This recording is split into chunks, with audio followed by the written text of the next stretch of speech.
Fala, investidor, seja muito bem-vindo ao canal Siga com Sabedoria. Nosso objetivo aqui é mostrar para você que os seus investimentos são muito mais assertivos quando passamos por conhecimento e sabedoria.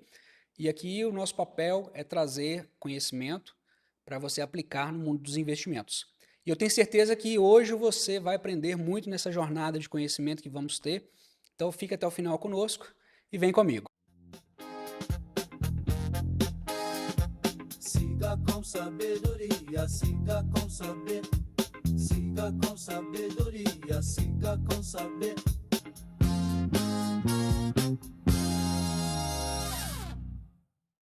Hoje eu tenho a alegria de receber aqui um convidado muito especial, o Dr. Danilo Miranda. Tá? O Dr. Danilo é especialista em medicina intensiva e medicina de emergência, também professor da Faculdade de Medicina aqui em Ipatinga. É um profissional que tem uma experiência técnica muito grande, tem uma experiência de gestão muito importante também e tem uma jornada de vida bem singular, né, que eu quero, né, aproveitar e aprender muito com esses ensinamentos que a vida já te trouxe e que tenho certeza que pode ser aplicado às nossas vidas também. E aí, Danilo, muito obrigado, tá, por aceitar o convite, seja muito bem-vindo. Eu falei um pouquinho aqui, né, do Danilo que eu conheço, mas eu queria que você se apresentasse para a nossa audiência, explicar aí um pouquinho da vida, da jornada do Danilo até agora e fique à vontade para se apresentar. É um prazer estar aqui com vocês. Muito obrigado, Carlos, por esse convite, né? Fico até lisonjeado por isso, né? Poder te ajudar, estar aqui com você. Então, vou contar um pouquinho da minha história, Isso. bater um papo com você aqui hoje. Meu nome é Danilo Ribeiro de Miranda, sou médico, formado pela Faculdade de Medicina de Petrópolis em 2003. E antes disso, né? Filho de classe média, minha mãe professora, meu pai gerente de vendas, e é onde eu trago muito orgulho da família que eu tenho, uma família que não nasceu em berço de ouro, e todos os filhos formados, a gente conseguiu vencer Benção. na vida, Bom, graças a Deus, unidos, né? Até hoje temos uma convivência muito boa. Apesar de distâncias, meus pais moram mais longe agora, eu estou morando aqui em Ipatinga já há 7 anos, mas tenho uma história de vida longa aí para contar para você. bacana. Danilo, você falou aí da sua raiz, né, assim, né, da origem. Uma das coisas que eu vejo na área de medicina é muita influência de outros médicos dentro da família, né, para levar aos filhos também ser médicos ou não, né, dentro de uma experiência que a pessoa não teve condição, mas dá oportunidade. Eu sei que você tem um filho médico, né, assim, queria entender um pouco da sua influência para chegar na medicina, o que foi o seu mentor nesse contexto e o quanto você influenciou o Gustavo a ser médico. Pois é, eu não tive uma influência direta dos meus tios, das pessoas já formadas, não. Tive meu irmão mais velho é médico. Quando ele ingressou na faculdade de medicina, eu estava ainda pequeno, ali com meus 12, 13 anos de idade. E falei, também posso ser. Se meu irmão consegue, eu também posso ser. Inicialmente eu queria ser dentista, queria fazer medicina veterinária, Era a área adorava de saúde. área de saúde, sempre adorei a área de saúde, mas cuidar de outra forma. Meu avô era dentista e eu tive alguns tios médicos, tenho tio da parte da minha mãe, que são Certo. médicos, mas a influência não foi direta deles, foi do meu irmão mais velho, Uhum. que me fez mudar a chave, em vez de fazer medicina veterinária, cuidar de bicho, falar, não, vou trabalhar, Ele vou foi forçar um como mentor nessa história, oncologia então. emergente, trabalhar com pessoas, que foi Legal. uma grande decisão na minha adolescência. Bacana. Então você já teve cedo essa definição, né? Isso. Assim, falando então de mentor, né? Eu queria saber se você, aqui no Ciclo Sabedoria, eu tenho a curiosidade dentro dos convidados, saber se teve, dentro da sua jornada, algum conselho de sabedoria, seja do seu próprio irmão, né? Assim, o que ele falou para você que te motivou a escolher esse curso, ou algum outro ensinamento que você teve, né? Que foi marcante para você na sua jornada, para você compartilhar conosco. Tem alguma coisa assim, assim, que é marcante na sua Tem, vida? tem sim. Meu pai, Carlos. Meu pai é uma pessoa humilde, né, que foi gerente de vendas da Mercedes, da Ford, ele vendia caminhões, Caminhões. mas logo depois que eu formei, né, que eu já estava com o diploma em mãos, meu pai me deu o maior ensinamento que eu tive na minha vida. Danilo, não faça nada pensando exclusivamente no dinheiro. Faça bem feito, faça a sua parte, seja honesto e com isso você vai conseguir vencer cada degrau que chegar na sua frente. Então, o maior ensinamento foi dele, de ser honesto e de conseguir arcar com a minha família, com os meus objetivos e ter as minhas vitórias dependendo exclusivamente de mim, sem nenhum fator Bacana. E ter um exemplo de dentro de casa é fantástico. fantástico. Né? Então, acredito que Meu, essa é meu ídolo não é só porque o Dia dos Pais está aí, né? Não é só um clichê, mas meu bacana. pai é um grande herói. Seus pais são vivos? São vivos. Então você tem a satisfação ainda de compartilhar isso com ele, né? Isso, Isso hoje é eles moram em bacana. Sete Lagoas. Você já teve aí a experiência de trabalhar ao lado do seu filho? Aí eu te perguntei assim, e aí, como é que foi? Essa influência para ele dentro de casa? Não, Teve sim. muita ou não?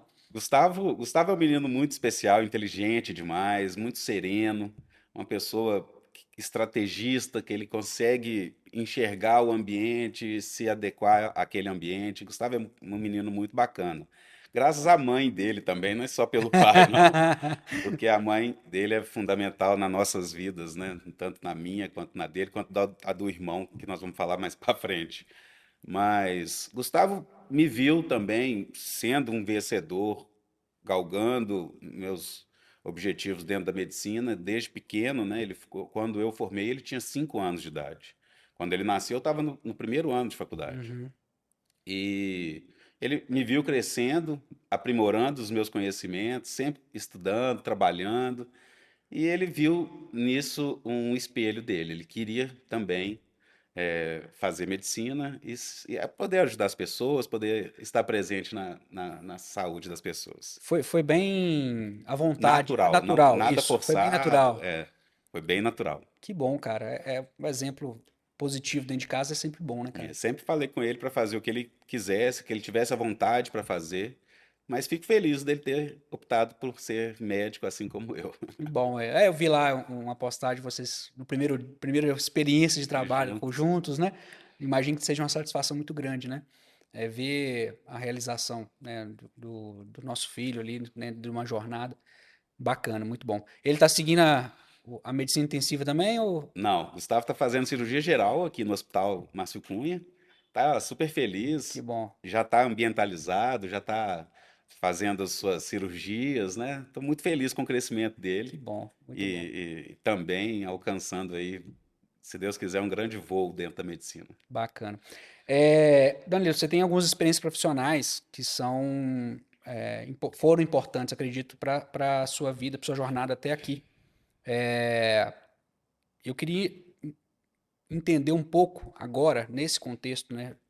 Depois a gente volta um pouco atrás, mas hoje você é professor na Faculdade de Medicina, né? Qual que é o conteúdo que você ministra lá? Hoje eu estou no internato, já tive oportunidades de estar no ciclo básico, também no ciclo clínico, mas hoje eu estou exclusivamente no internato, que é o período de estágios dos estudantes. E estou fazendo o que eu gosto. Adoro ensinar, adoro mostrar para eles um caminho real a ser seguido, com muita base, com muito Uhum, estudo.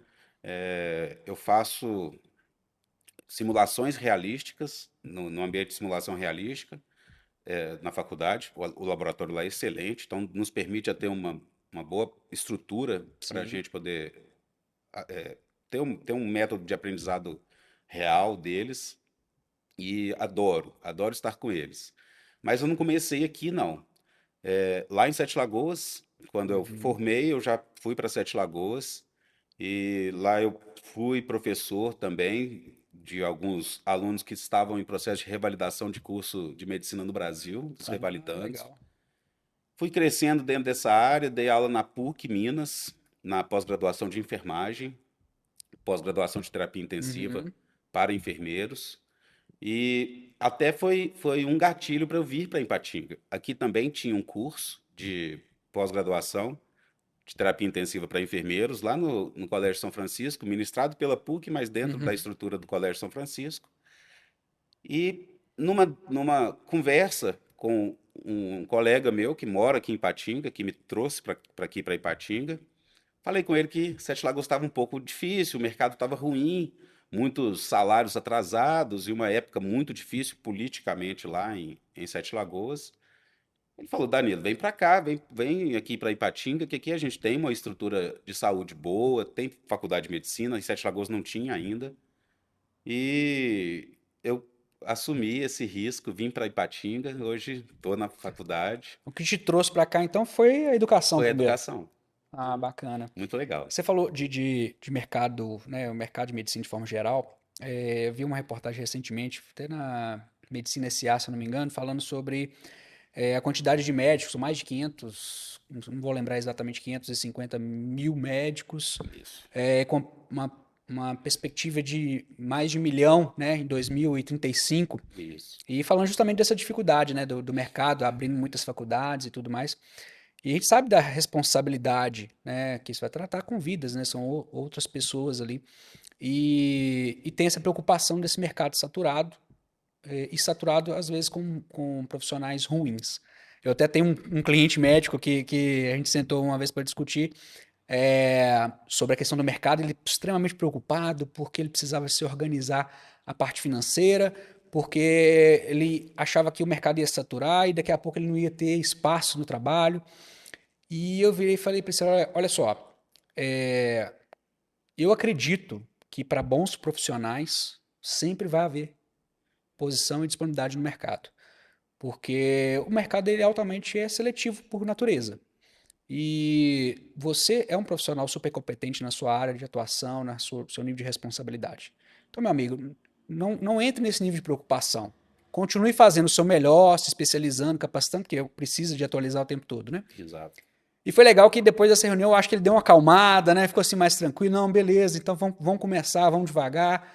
E eu acho que assim, independente dos investimentos que a gente faz, eu consegui agregar pelo menos um pouco de racional para ele. Mas voltando a esse contexto, eu imagino que esse nível de preocupação ele exista, né? Você acha que o mercado tende a se saturar mesmo? Isso está relacionado à região ou não? Você acha que vai ter campo de trabalho para todo mundo? Acho que é natural o mercado começar a ser saturado aqui, pelo menos no Sudeste. Uhum. Acredito que tenha muito espaço para melhoria de saúde, seja com médicos, enfermeiros, fisioterapeutas, equipe multidisciplinar, para outros locais no Brasil onde tem uma carência real de saúde de qualidade. No Sudeste, a gente tem uma concentração muito grande, tanto de faculdades quanto de estrutura de saúde mesmo, que eu acredito sim, Carlos, tem uma chance de saturar, principalmente com um médico que não tem uma qualificação específica para o que é preciso no mercado hoje em dia. É necessário sempre estar atualizado, igual você orientou o colega. A gente não pode deixar de fazer a nossa especialidade, fazer a residência bem feita, ter o RQE, fazer bem feito aquilo que você se preparou para isso. Evitar qualquer tipo de medicina que não se baseie em evidências, que não tem cientificismo, porque dessa forma a gente não tem como errar. A gente tem uma chance maior de estar no caminho correto. Acredito que o próprio mercado vai ver isso, tanto de charlatanismo que pode ter, a formação de profissionais realmente com uma qualidade inferior de conhecimento. Isso é natural porque, aumentando o número de vagas, a gente também vai ter mais pessoas incapazes entrando para o mercado de trabalho. O meu papel como professor, muitas vezes, é não deixar isso acontecer, filtrar um pouco essa carência de conhecimento e instigar os meus alunos a quererem conhecer cada vez mais o processo patológico e a necessidade de melhoria no caminho da cura, né? No caminho do tratamento médico. Eu entendo o seguinte, que no contexto geral,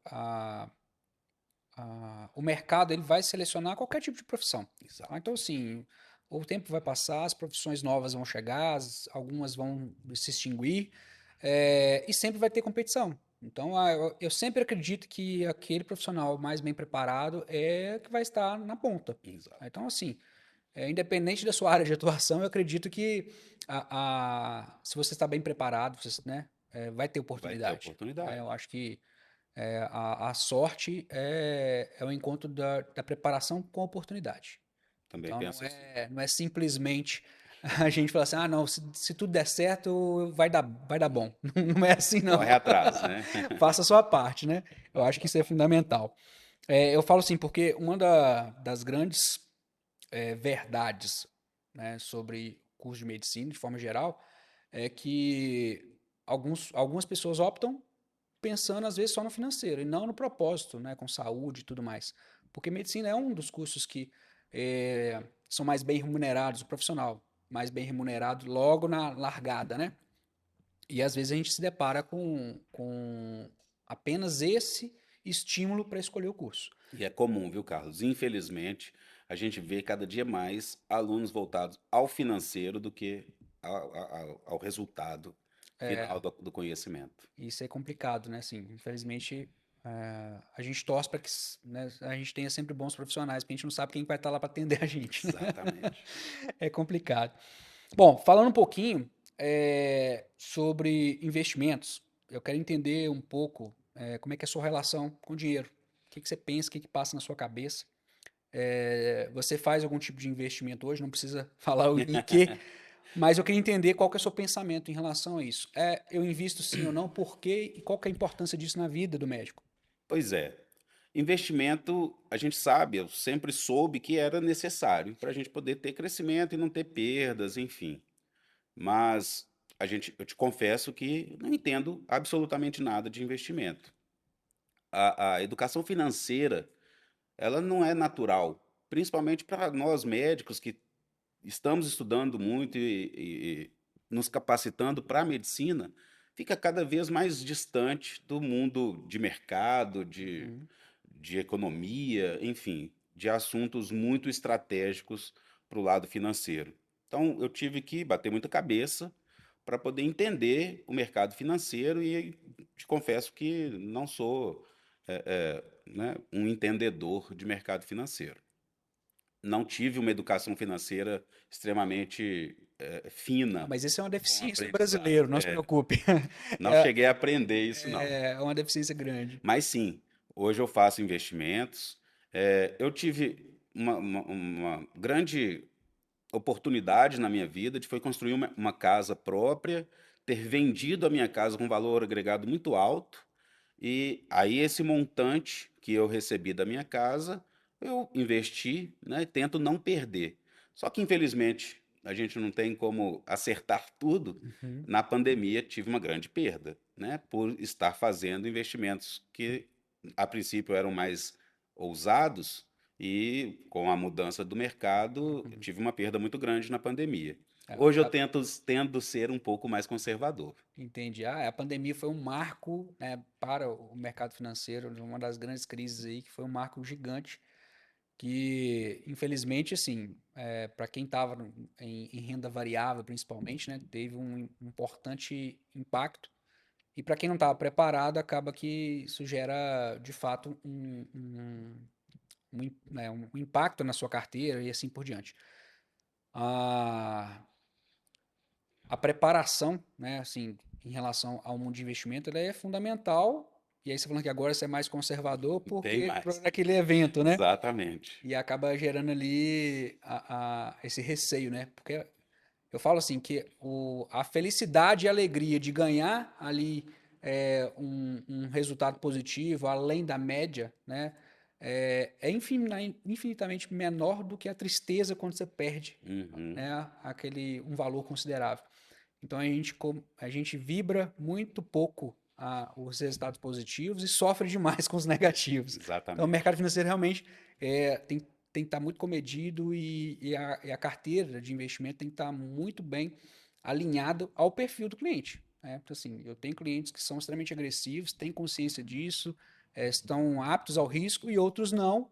E se não tá, não faça. Né? É simples assim. Acho que o papel nosso na Para não ter assessoria é medo de isso. errar, né? Olha, entendi, seu perfil é isso, então vamos seguir naquilo que for mais confortável para você.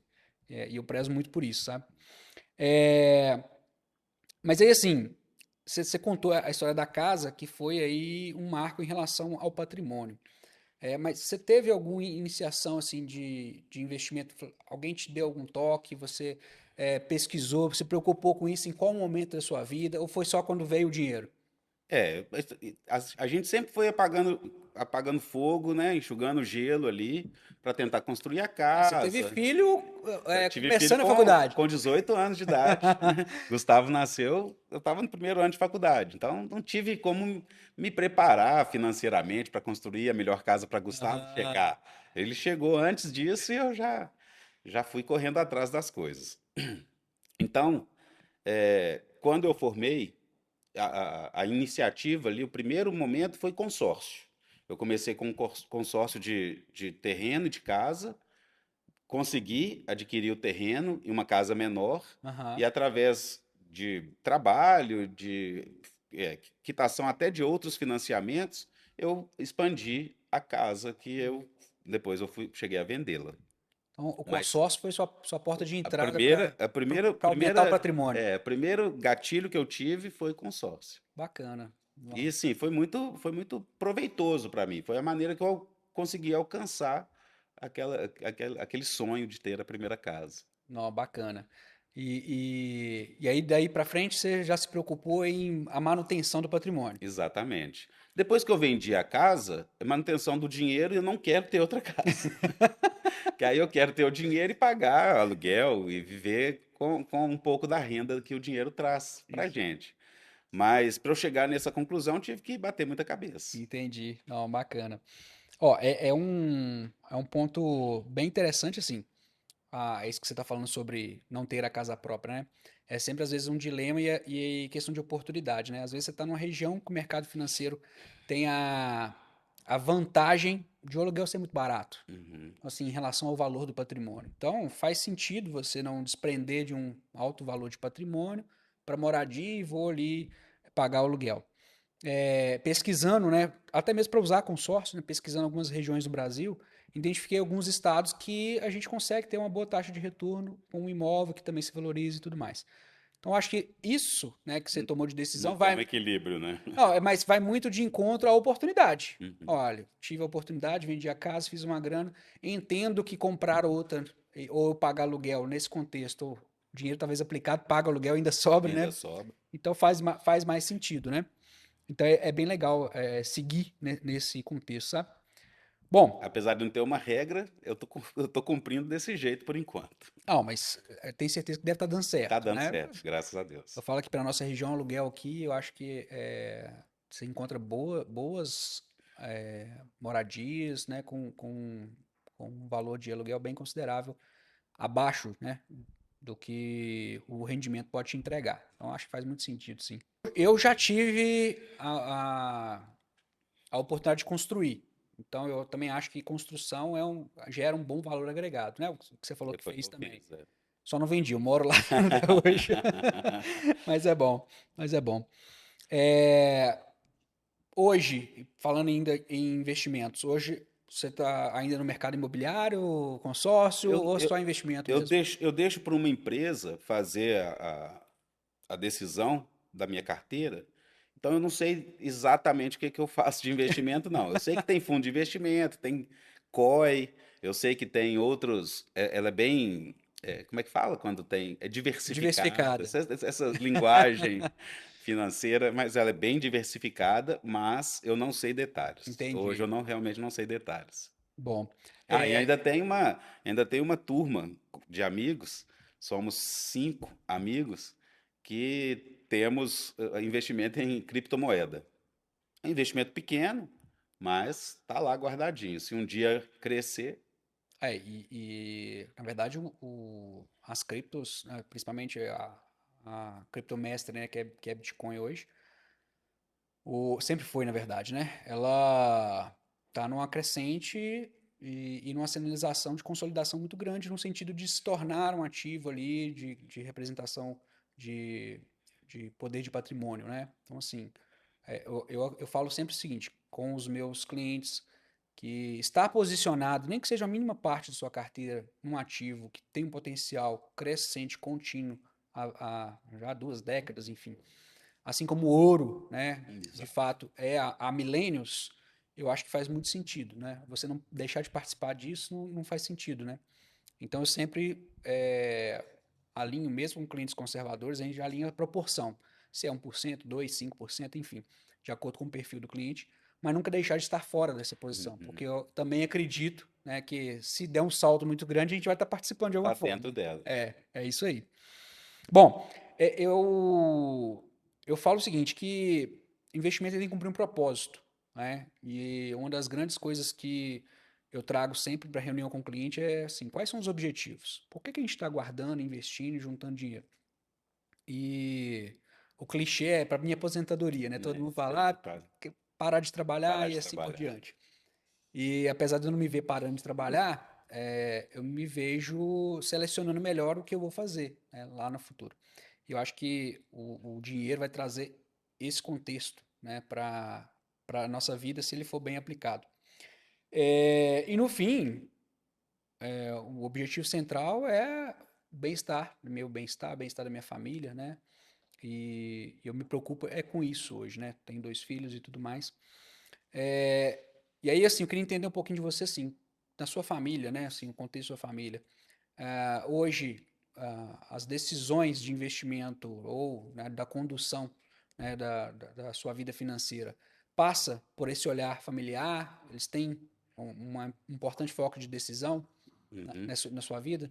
Sem dúvida. Eu sempre me preocupei com a questão de segurança financeira para eles, mesmo na minha ausência, né? Principalmente quando o Felipe ainda era vivo. Felipe foi meu filho mais novo. Ele veio em 2007. Então, Gustavo nasceu em 98. Felipe nasceu em 2007. Ele nasceu com uma distrofia muscular de Duchenne, que foi descoberta 4 anos depois do nascimento. E meu maior medo era não conseguir ter uma condição financeira de dar a ele o tratamento que ele necessitava. Então a gente já chegou a fazer tentativa de estudo nos Estados Unidos. Eu levei ele em Rochester, em Nova York, no estado de Nova York, lá nos Estados Unidos, para ele ingressar num estudo que depois a gente viu que o estudo não deu certo, mas a gente tentou. Isso gera, né, despende um monte de dinheiro, de recursos E e expectativa, né? várias expectativas. Hoje a gente sabe que tem um remédio que estabiliza a doença que custa 16 milhões de reais. Então, claro, eu não tenho esse dinheiro, mas eu poderia estar ingressando ele nesses estudos também para poder fazer através de networking, através de universidades americanas, porque eu tive muito contato com grupos de estudo americanos na época que eu batalhava mais com isso Uhum. por causa da doença dele. Então, eu sempre me preocupei com seguro, sempre investi em seguro. Seguro de vida, seguro pessoal, seguro da minha esposa, porque a gente tinha que cuidar dele, tinha que cuidar do Gustavo. Graças a Deus, Gustavo formou, então agora ele pode andar, caminhar É sozinho. o Gustavo, ó, dá seu jeito. Então, eu sabia que eu ia ter que arcar com a faculdade de Gustavo, né? Mesmo que fosse uma faculdade pública, que não era o interesse principal, mas tem os livros, a Uhum. moradia, Os teria que custos de arcar os vida ali, custos de né? vida dele, porque em Sete Lagoas não tinha o ensino que ele queria.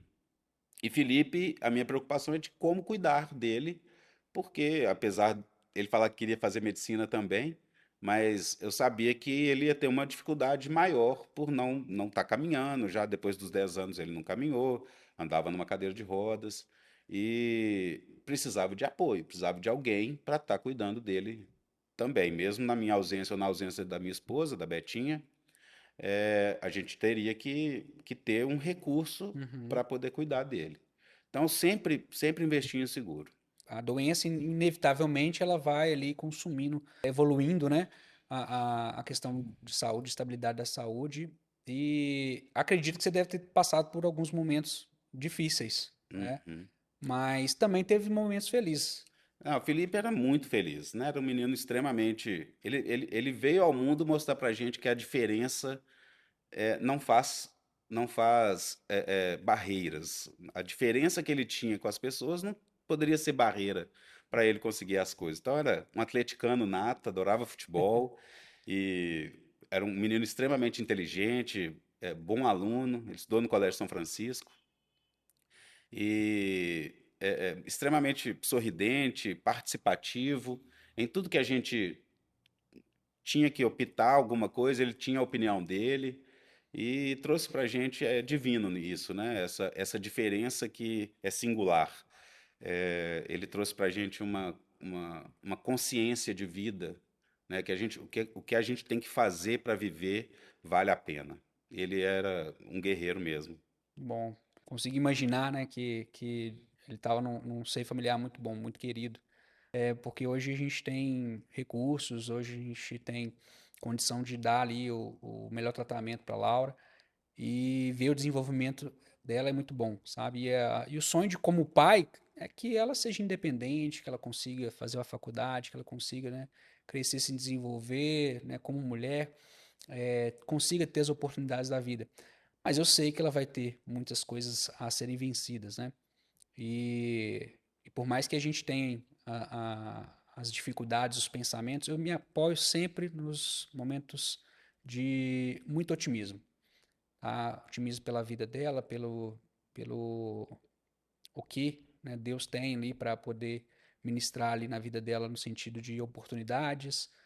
E o meu papel hoje é fazer isso, é me preparar, né, com um bom seguro de vida, com o trabalho, para manter a condição ali, para que ela possa se desenvolver e fazer ali com que seja uma boa pessoa, né? Eu Isso. acho que a gente tem que formar, como pai, a gente tem que formar pessoas de bom caráter. Graças a Deus, mérito muito da minha esposa em relação a tratamento na parte motora, até mesmo a parte psicológica ali de tratar com ela, né? Mas eu acredito muito, né, que ela veio também para mostrar, né, ensinar muita coisa para gente. Então, por mais que vão vir as dificuldades, os diagnósticos não são fáceis, né? Imagino que você teve um diagnóstico 4 anos depois, né? E é sempre todo diagnóstico que seja ruim, né? Ele nunca é bem-vindo, né? Então, assim, é bem complicado. Mas a vida continua, a gente precisa tratar isso, digerir isso, na verdade, e tratar como mais um desafio a ser vencido. Eu penso assim, Exatamente. né? Então, o Felipe veio, tenho certeza que trouxe alegrias, ensinamentos. E tem alguma coisa assim que é marcante, que você lembra dele quando você. Assim, o Felipe falou isso comigo um dia, ou teve alguma coisa que foi Felipe marcante para você? deixou várias marcas, né? Felipe era realmente muito participativo na nossa vida e a maior marca que ele deixa é não desistir nunca da vida, sabe?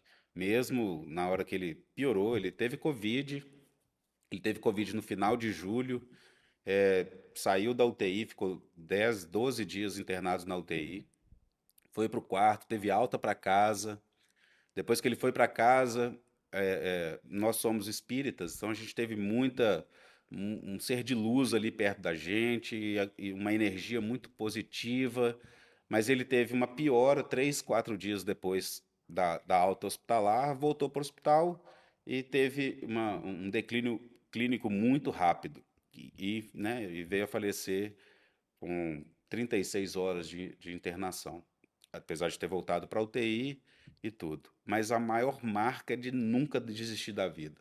Logo antes de falecer, ele estava mostrando para gente que ele queria estar vivo, queria ter força para continuar, Tava lutando para aquilo estava ali. lutando para viver. E acho que é o maior legado que ele pode deixar para gente. Ó, bacana, muito bonito. Lutou sempre. É. E assim, você como médico, trabalha em UTI, assim, eu tenho certeza que você vê diversos casos, né, de complexidade, muitas histórias que às vezes são marcantes, talvez muitas curas que talvez você olhe e fale assim, isso é um milagre, né? É, eu sei que o desafio é grande como médico ali na atuação, né? Mas você também foi gestor, né, de hospital, foi gestor de pronto-socorro quando eu te conheci.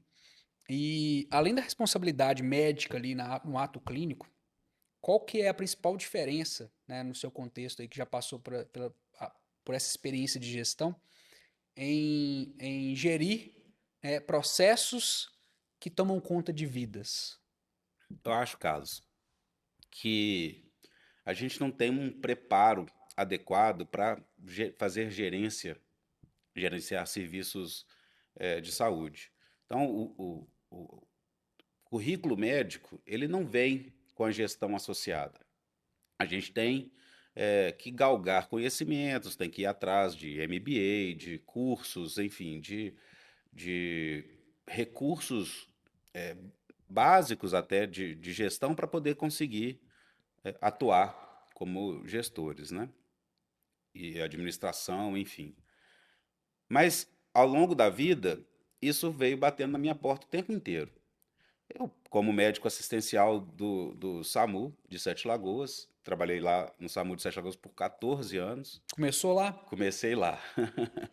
E tive a oportunidade de 2 gestões de política, em 8 anos de mandato, ser coordenador do SAMU de Sete Lagoas. Então, coordenei o serviço por muito tempo, até com a ajuda de grandes parceiros, Dr. Glauco, a enfermeira Sandra, que também é advogada, e a gente aprendeu muito a trabalhar com qualidade, com ensinamento, com equipe, formação de equipe, equipe de qualidade, e o SAMU de Sete Lagoas estava realmente alinhado com isso.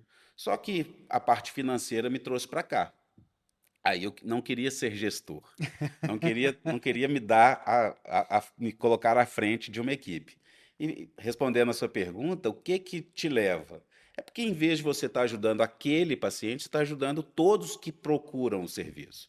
Eu acho que o maior desafio, enquanto gestor, é melhorar, é qualificar a porta de atendimento ou o hospital que você está gerenciando para que todos sejam beneficiados com a sua atitude, não só o seu paciente. Então, enfim, eu fico muito feliz em poder ter deixado meu legado no Hospital Márcio Cunha, ter feito uma diretoria técnica muito bacana no Hospital Libertai, em Sete Lagoas, 8 anos de coordenação do SAMU de Sete Lagoas.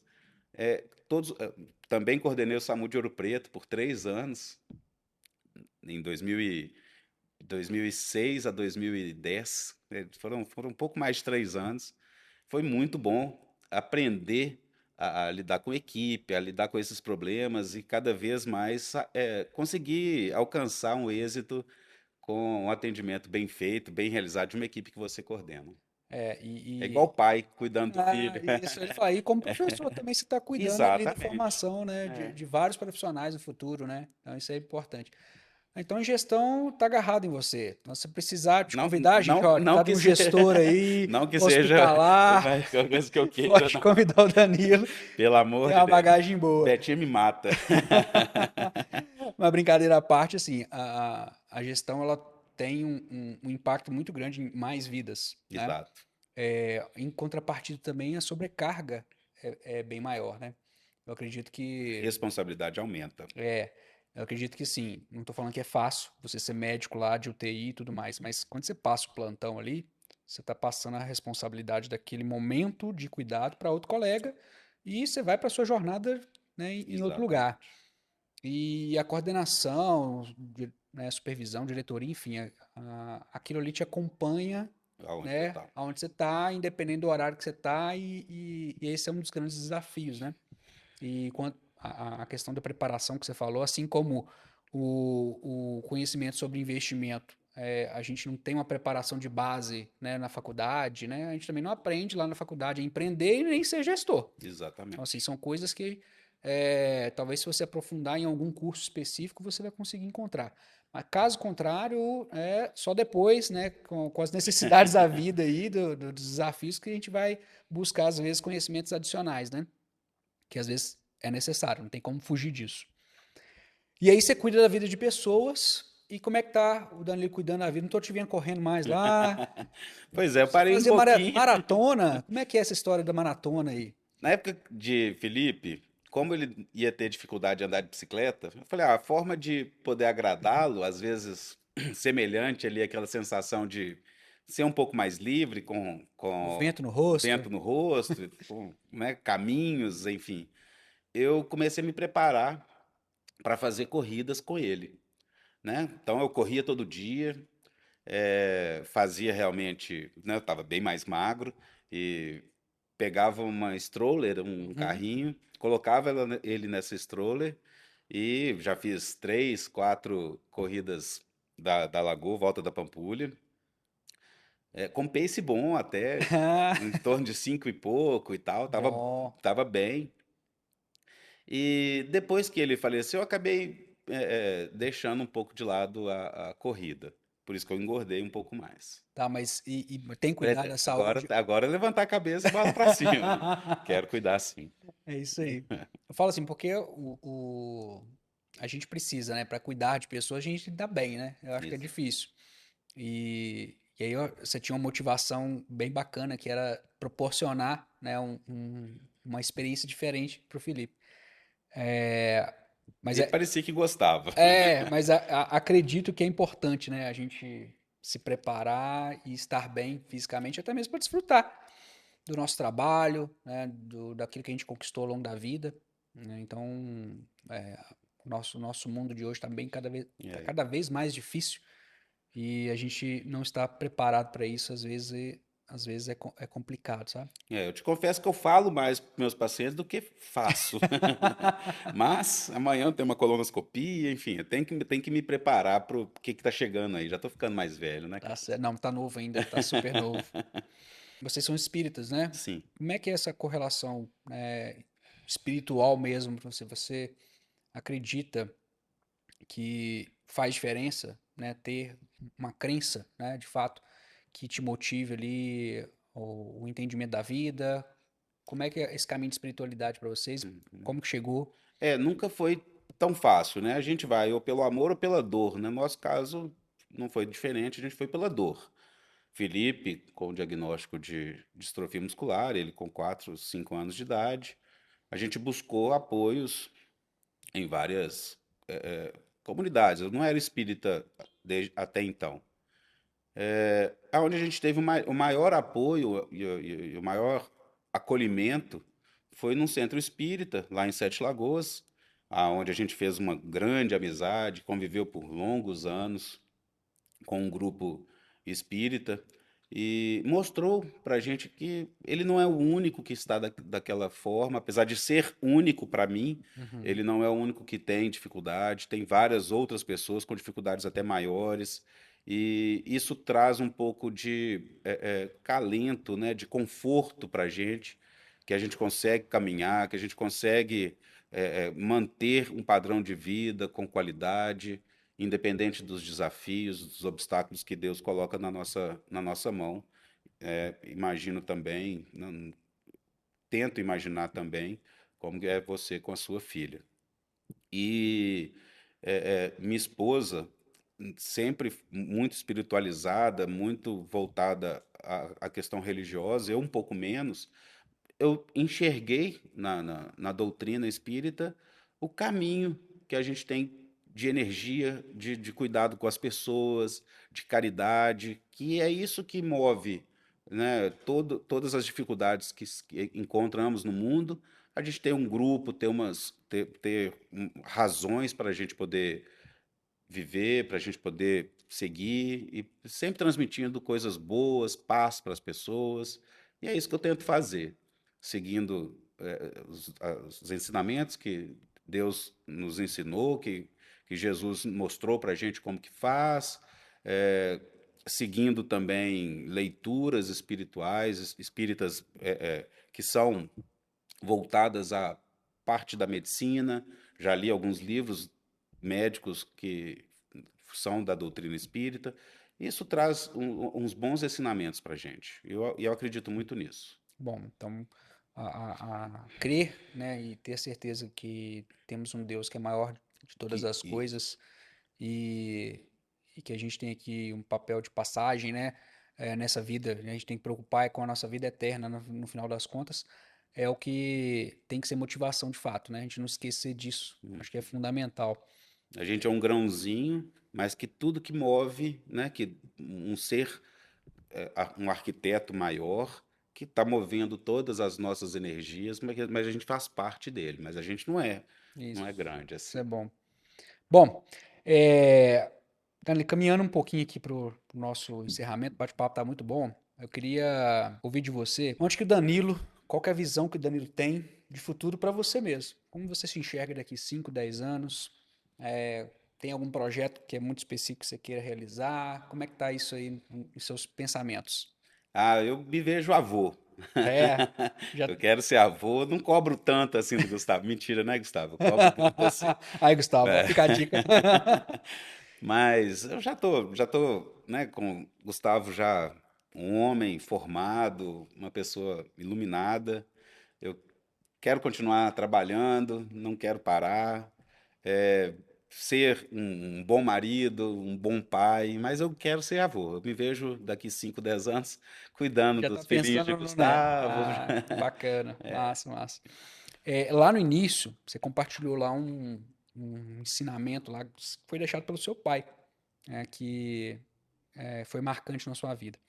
Eu queria que o Danilo, né, agora, se ele tivesse que deixar um conselho de sabedoria, né, para as pessoas, para os nossos telespectadores aí, que você deixaria, né, de legado, de propósito, de ensinamento para as pessoas, né, pensando em toda essa jornada de vida que você teve até hoje? Muito bom, Carlos. Nunca não parei para pensar nisso, mas eu vejo que a gente tem que ter orgulho da gente, né? Crescer a cada momento que a gente enfrenta uma dificuldade.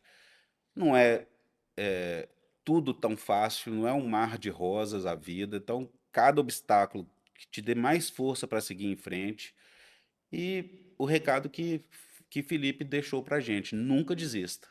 Eu acho que, por mais dificuldade que você pode enfrentar na vida, né, no caso dele, ele não andava, ele não conseguia caminhar no final da vida dele.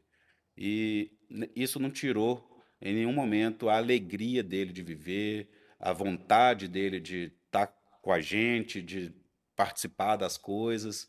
Então, que a gente não se abale com os obstáculos e que a gente siga em frente. A gente tem um propósito aqui, Deus nos trouxe para cá para fazer uma diferença na vida das outras. Que a gente não pare, que a gente siga em frente, que tenha força, perseverança, que uma hora vai dar certo. Seja sempre positivo, faça o bem, isso não tem jeito de errar. Bacana, muito bacana. Eu acho que você é bem otimista como eu. Nunca vejo Eu, meio copo é vazio, é isso sempre meio aí. copo cheio. Eu prefiro o copo meio cheio É, sempre, sempre sabe? meio cheio. Bacana. Bom, Danilo, obrigado, tá? Eu queria deixar aqui um presente para você. Não sei se você já leu, mas eu acho que faz um pouco sentido Muito daquilo obrigado, que Carlos. é a sua jornada de vida como um ensinador, um professor, né? Eu acho que você tem muito a distribuir para novas gerações e eu acho que a leitura que é bem interessante faz muito sentido aí com a questão de liderança, né? Que é sempre um desafio que bate a sua porta, né? Uhum. Então, você conseguir transmitir isso para outras pessoas também, eu acho que faz muito sentido com o que a gente tem aqui também, que é transmitir conhecimento e sabedoria para as pessoas. Tá certo? Muito obrigado. Vou guardar, né, na minha cabeceira lá e vou ler. E que você consiga, né, esse propósito muito bacana que você tem de trazer o conhecimento, de trazer informações saudáveis aí, sem forçação de barra, tudo muito natural. Gostei muito do nosso bate-papo aqui hoje Bom, eu também gostei muito, foi ótimo. e vou estar sempre acompanhando você lá. Tá, João, meu amigo, muito Muito obrigado. obrigado. Valeu. Bom, você que acompanhou a gente até aqui, tá? Se fez sentido, né, todos esses ensinamentos que foram transbordados nessa mesa aqui hoje, compartilhe esse vídeo com quem merece também receber essa bênção de sabedoria. E acompanhe os próximos talk shows, tem muita gente boa que vai sentar aqui para conversar com a gente, entregar muita sabedoria para a gente poder aplicar na nossa vida de forma geral e também nos investimentos. Então, sigam com sabedoria. Siga com sabedoria, siga com saber. Siga com sabedoria, siga com saber.